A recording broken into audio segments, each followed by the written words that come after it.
प्रिय दर्शक, स्वागत है आपका अपना चैनल गृह रहस्य में। मैं पंडित सुनील दत्त शर्मा ज्योतिषाचार्य आपका एक बार फिर से स्वागत करता हूँ। चलिए आपको बताते हैं दुर्गा सप्तशती का छठा अध्याय। ओम मैं उस सर्वेश्वर भैरव के अंक में निवास करने वाली परमोत्कृष्ट पद्मावती देवी का चिंतन करता हूँ।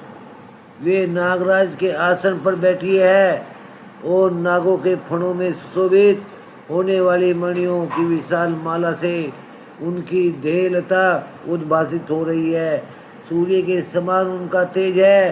तीन नेत्रों उनकी शोभा बढ़ा रहे हैं। वे हाथों में माला, कुंभ, कपाल और कमल लिए हुए है तथा उनके मस्तक पर अर्ध चंद्रमा का मुकुट शोभायमान है। ओम ऋषि कहते हैं, देवी की बात सुनकर दूत क्रोध में भरकर असुर राज सुम के पास पहुंचा और संपूर्ण बात विस्तार पूर्वक बता दी। दूत की बात सुनकर सुम को बड़ा क्रोध का पारावार न रहा और दैत्य सेनापति ध्रुवलोचन से बोला, हे ध्रुवलोचन, तुम शीघ्र अपनी सेना से वहाँ जाओ। उस दुष्टा के केसों को पकड़कर घसीटते हुए यहाँ पर ले आओ। यदि उनकी रक्षा करने के लिए कोई देवता, यक्ष या गंधर्व भी आए, उसे मार डालना। महर्षि मेघा बोले। आज्ञा पाते ही ध्रुवलोचन दैत्य 60,000 असुरों की सेना लेकर शीघ्र प्रस्थान कर गया।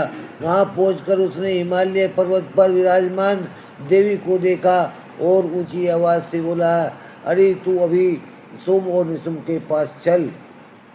यदि प्रसन्नता पूर्वक मेरे स्वामी के पास नहीं चलेगी तो स्मरण रखो कि मैं तुम्हारे केसों को पकड़कर घसीटता हुआ बलपूर्वक यहाँ से ले जाऊंगा।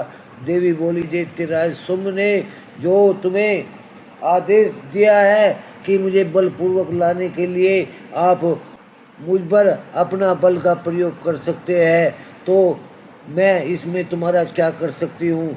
महर्षि मेघा बोले।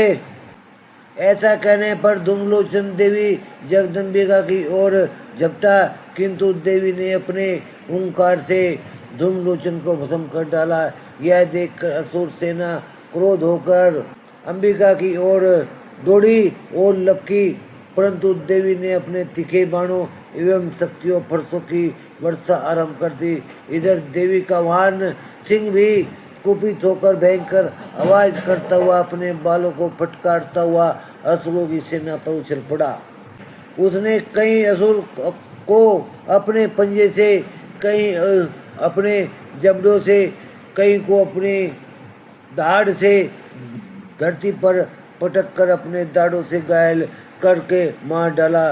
वो सिंह ने अपने नखों से कितने असुरों के पेट फाड़ डाले और थप्पड़ के प्रहार से कितने ही असुरों को सिर धड़ से अलग हो गया।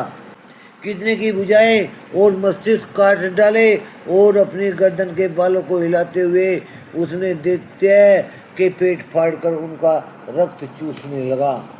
अत्यंत क्रोध से भरे हुए देवी के वाहन उस महाबली सिंह ने अक्षण भर में राक्षसों की सेना का संहार कर डाला।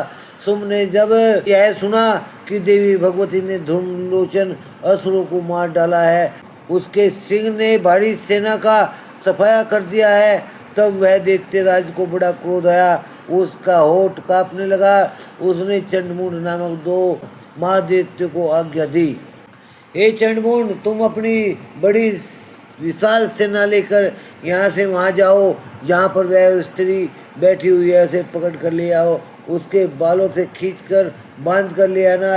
यदि युद्ध भी करना पड़े तो सभी प्रकार के अस्त्र से सारे असुर मिलकर युद्ध करो और उसे मार डालो। उस दुष्टा की हत्या होने तथा सिंह के मारे जाने पर उस अंबिका को बांधकर शीघ्र यहाँ ले आओ। इस प्रकार दुर्गा सप्तशती का छठा अध्याय संपन्न होता है। बोलो श्री माता जगदम्बिका की जय। प्रिय दर्शक, चैनल को लाइक करें, शेयर करें, कमेंट करें और गृह रहस्य को अवश्य सब्सक्राइब भी करें ताकि मैं कोई भी वीडियो अपने चैनल ग्रह रहस्यम पर अपलोड करूं तो उसकी नोटिफिकेशन आप तक अवश्य पहुंचे। जय माता।